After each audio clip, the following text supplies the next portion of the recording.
welcome everyone to another episode of Measurement Talks. We're going to kick off today as a little update from our last conversation. We talked about Shopify audiences and just sort of how scalable is that. It's not a net new audience. And so a lot of the people that were gravitating towards that audience, we just wanted to sort of flag that it's not necessarily pumping in new audiences that Facebook doesn't know about. It's more so setting guardrails on the existing user base on Facebook and Instagram's platform. And so I got curious. I went in and I onboarded. It's actually really interesting UI. First off, I wasn't aware that you can port this over into Pinterest and TikTok as well. I thought it was just a Meta only integration, but you can bring in these audiences to Facebook and TikTok and Pinterest, which is really fascinating because those ad auctions aren't as sophisticated as Meta. So they might actually be benefiting highly from Shopify audiences.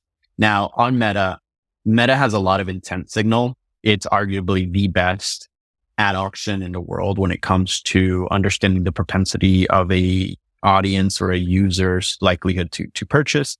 And it's able to take full advantage of that to give you desired outcomes. But the thesis that we had was, well, these audiences might be too small. And when you start to scale up, you're really going to hit some ceilings and they're not going to be as efficient as broad. I just want to remind people where that came from. There was like a tweet when it first came out. And also I wanted to cliffhanger this a little bit because you said I put it to the test and I was like, we got to hold a little bit. We got to hold before we reveal. So there was a tweet where there's like an agency owner who was like running this test. Said like, hey, the overall ROAS is like actually better, or overall CPA is actually better. But there was like two data points in there. One was the cost per user. So the CPM was higher, but then the conversion was better too, right? And so then on net, it was balancing out to be positive. And so then that's what got like us curious. And then Bryan literally set up the test like 2 minutes after we finished recording. So, all right, man, let's see what we got. What did we learn? Yeah. So we validated our thesis here. It didn't take much spend to really hit the ceilings. So I'm going to give you guys some numbers, right? So the high intent audience, which by the way, before I dive into the numbers, it's really fascinating how Shopify marketed these audiences. High intent is a custom audience. It's a customer list. Right. It's literally Shopify porting over personal identifiable information like a name, an email address, and a physical home address.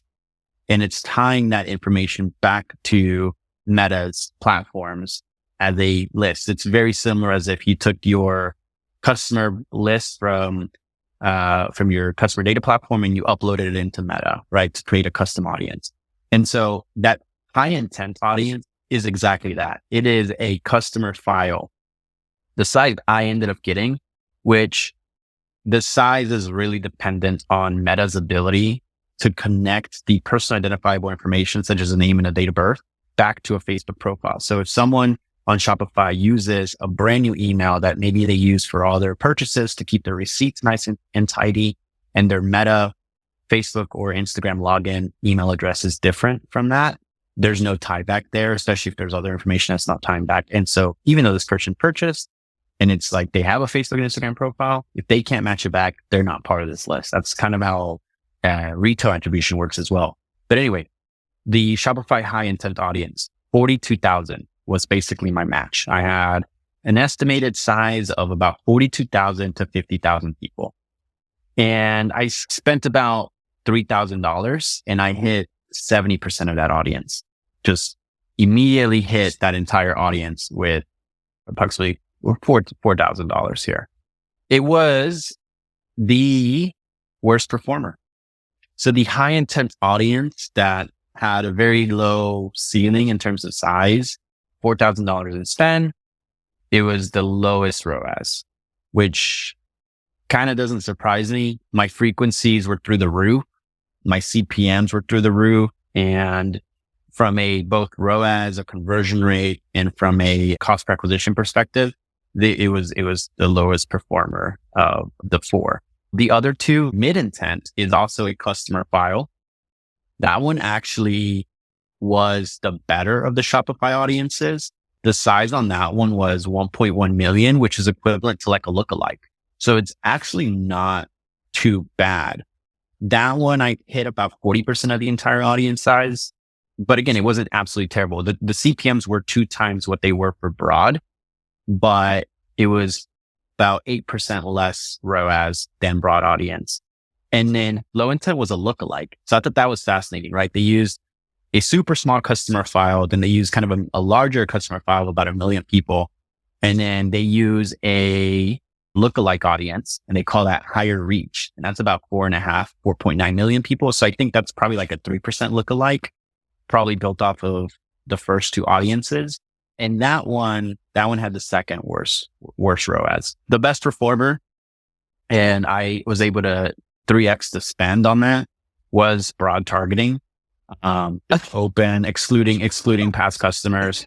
The ROAS on that one was about 8% higher than the mid intent audience, which is the best performer, and 2 times better than both high intent and low intent. So I guess the play here, and it's not to say that these don't work for everyone. It's just that at a certain scale, you're going to hit that ceiling with these audiences.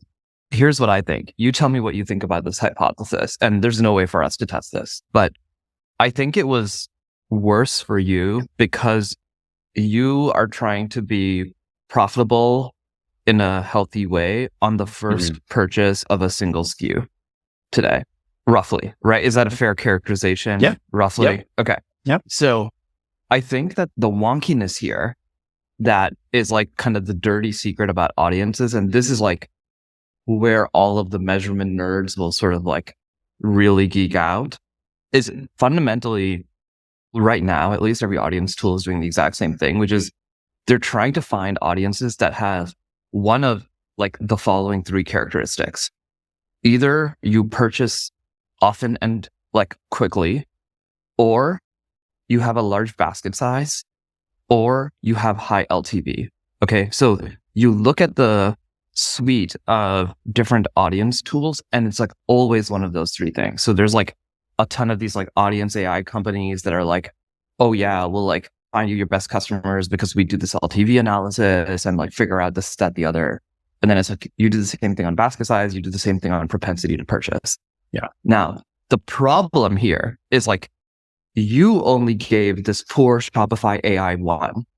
You don't give them basket size opportunity and you don't give them LTV opportunity, right? So like what this is teaching, I think what this is teaching us is like exactly what you would expect, which is when you give them the other 2, it'll probably juice it early on, but then you'll run out of those people anyway.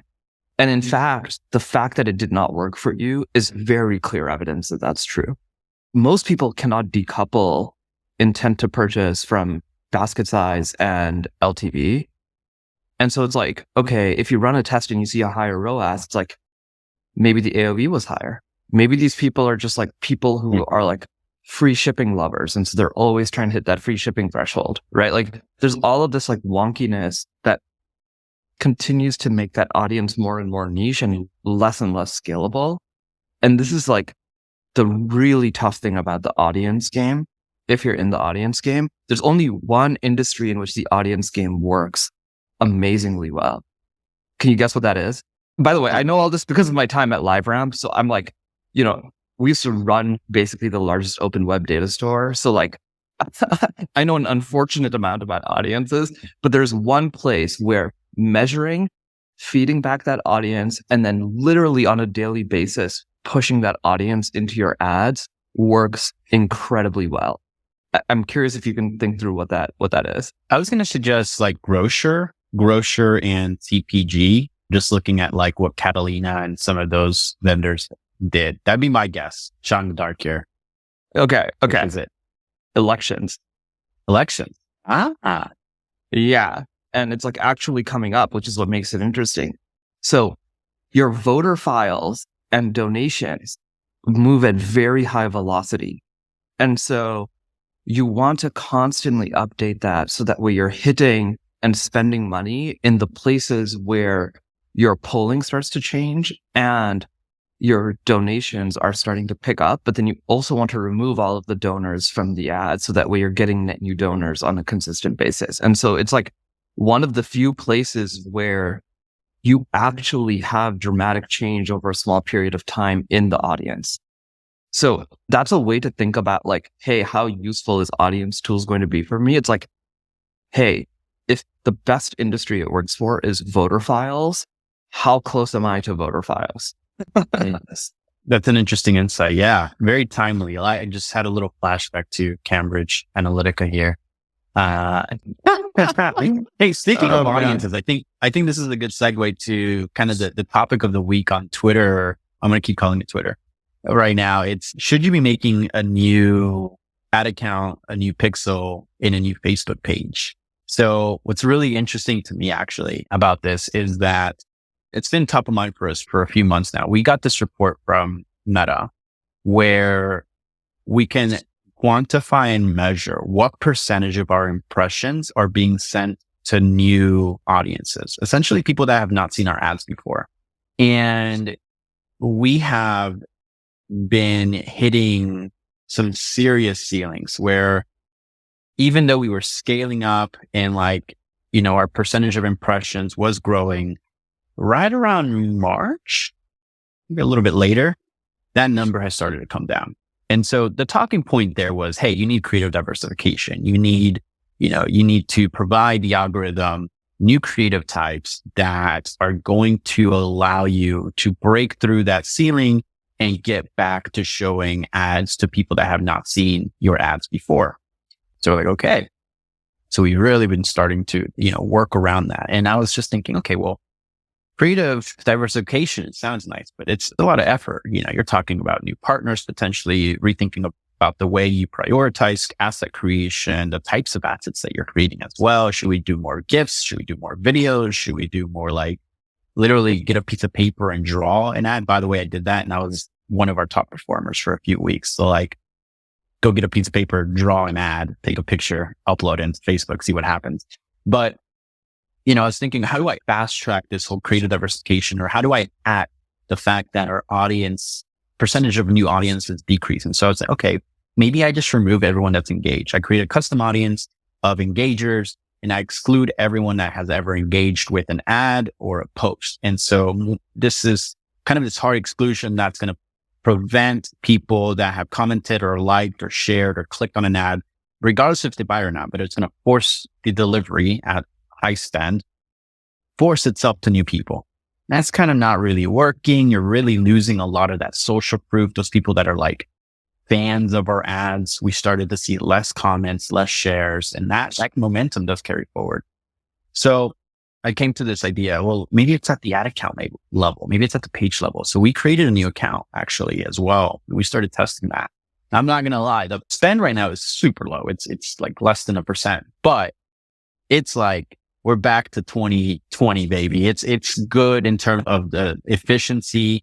I mean, 3 times the ROAS that we're getting in our business as usual account. I think time will tell if it's scalable. But then I started seeing this sort of this topic on Twitter, and I was thinking, holy crap, we might be onto something here.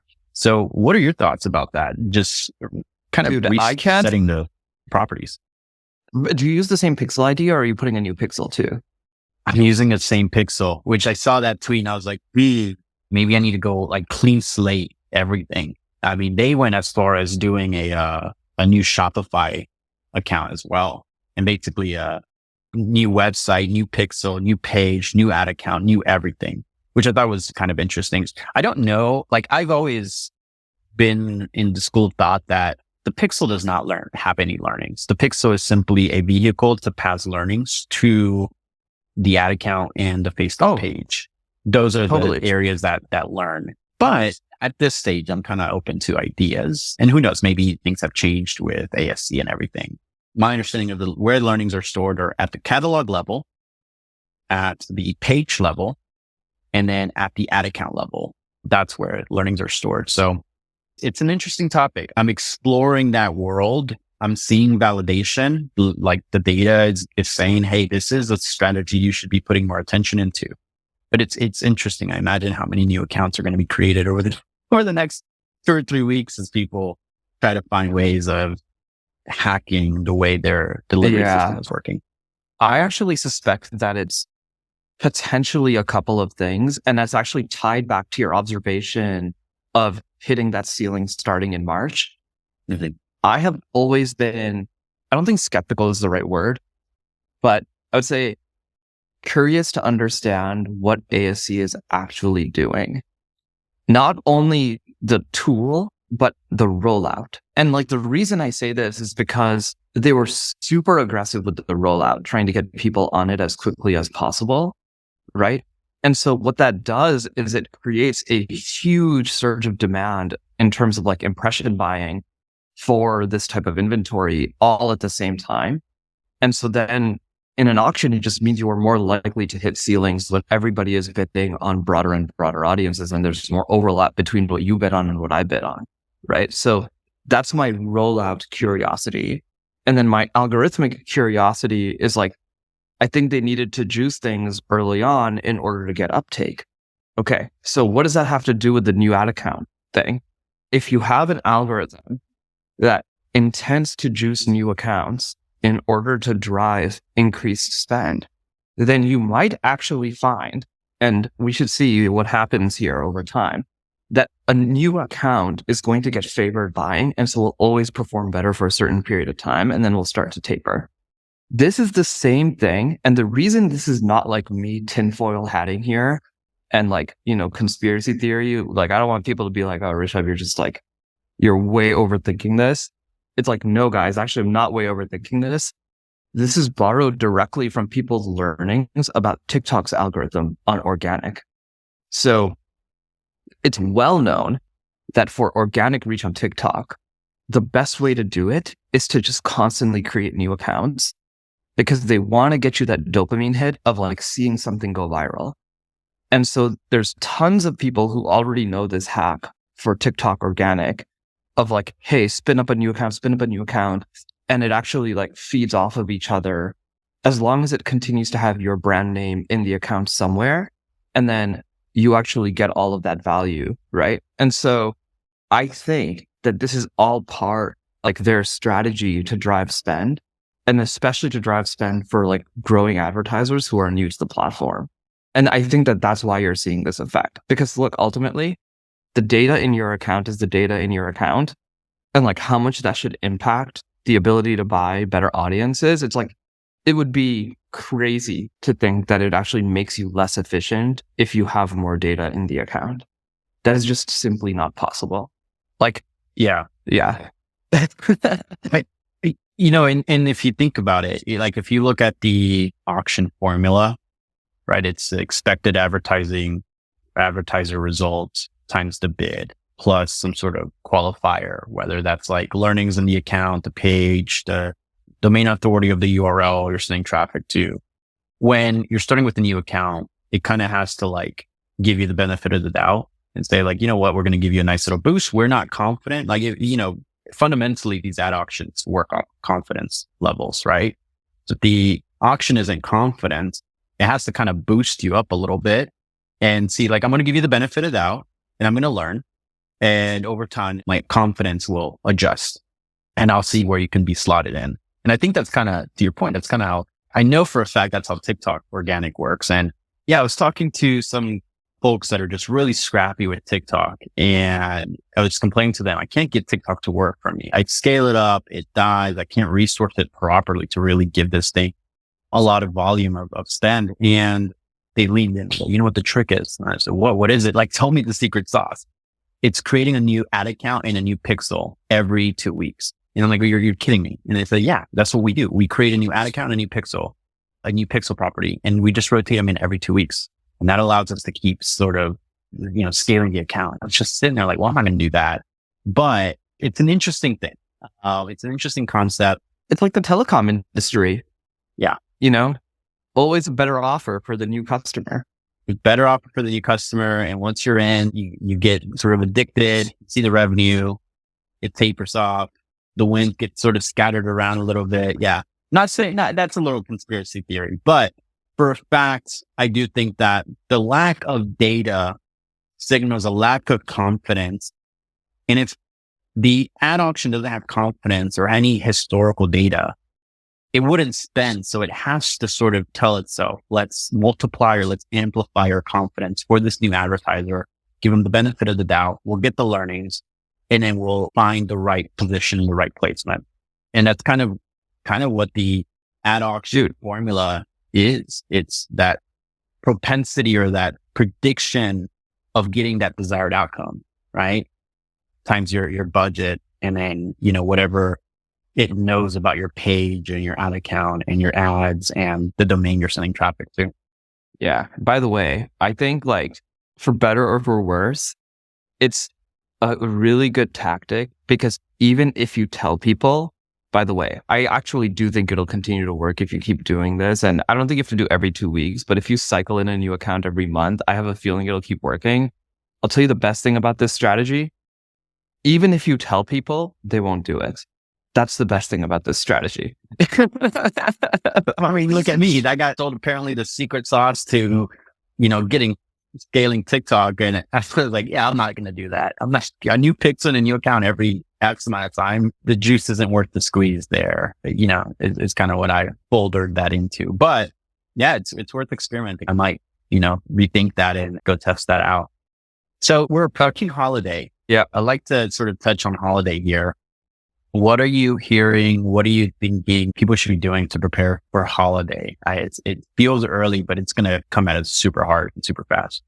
Yeah. I think most people are worrying about what offers they want to make for a holiday, which of course is important to think about.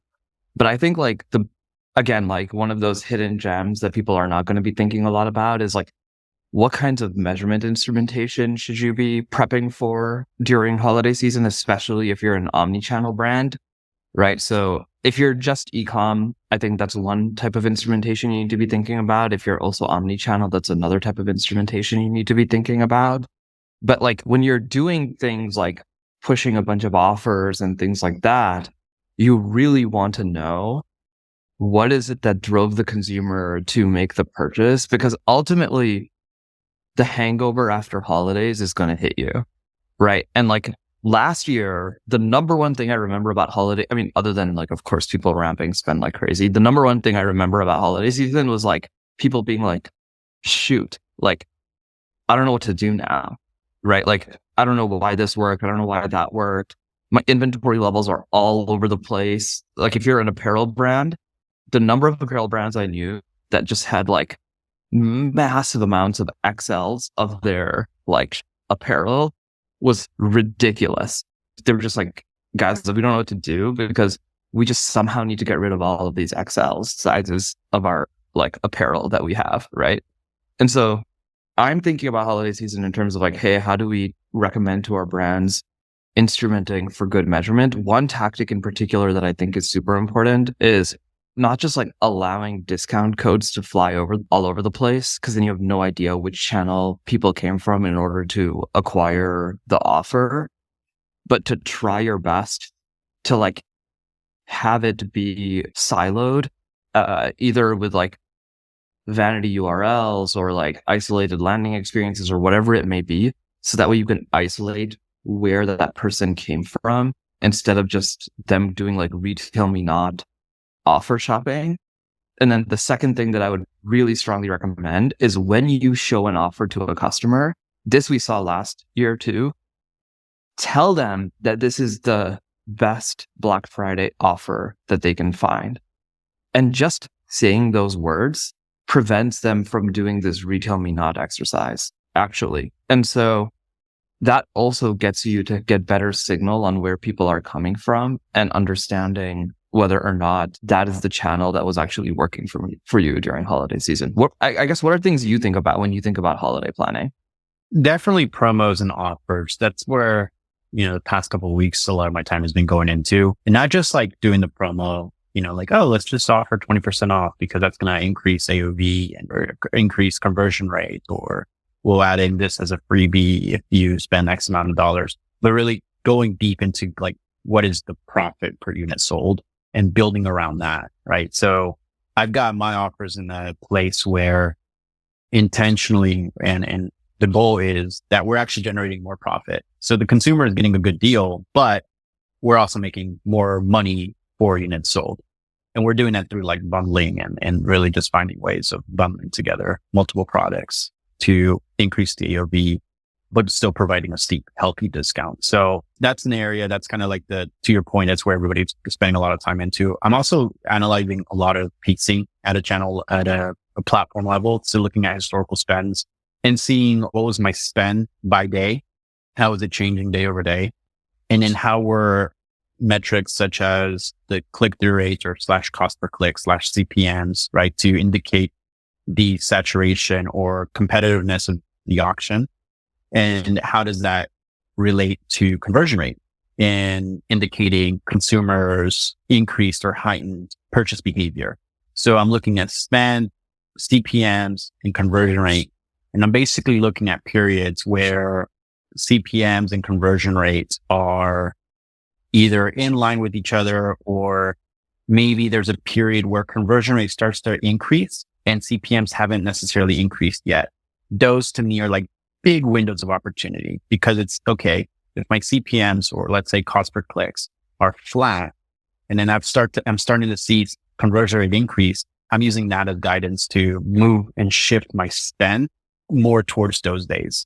So I'm looking at historicals. I'm doing this by channel, by advertising platform as well, to just ensure that there's no shifts in behavior between Facebook and Instagram or Pinterest or TikTok users. There might, those might be completely separate buying habits, but I'm looking at that to essentially create a pacing projection on what my spend levels should be accordingly. And it's not going to be just up and to the right. It's going to be like a little bit of up and then come down a little bit and then up and then really takes off right during those Cyber 5 days.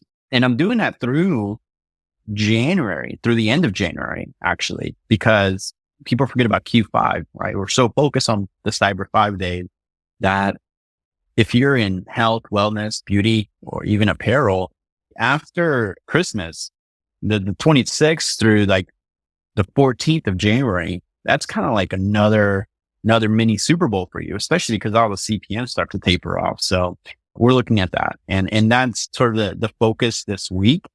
And then setting up like custom landing pages and really just setting up the good pages. And then what I'll probably do the following week is just like go ahead and start getting all of my ad IDs queued up. So I like to run promotional holiday net new in combination with all the top performers that have hundreds or thousands of engagements that last year outperformed my holiday.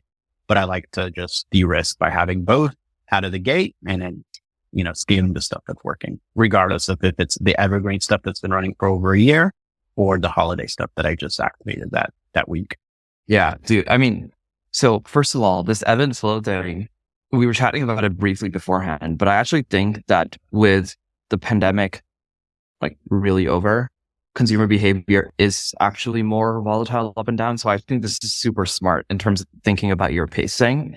What we see is that CPMs stay flat and conversion rates are like very high on weekends relative to weekdays across our customer base. And I'm sure most people are seeing this, but like the delta is like not small. It's not like, hey, it's like a 5% delta. It's like there's like a 30 to 50% delta. And so like this is for sure something that people need to be thinking about. Is like, when are people going to be making those purchase decisions during the week? What time of the day during the weekdays? What time of the day during the weekends?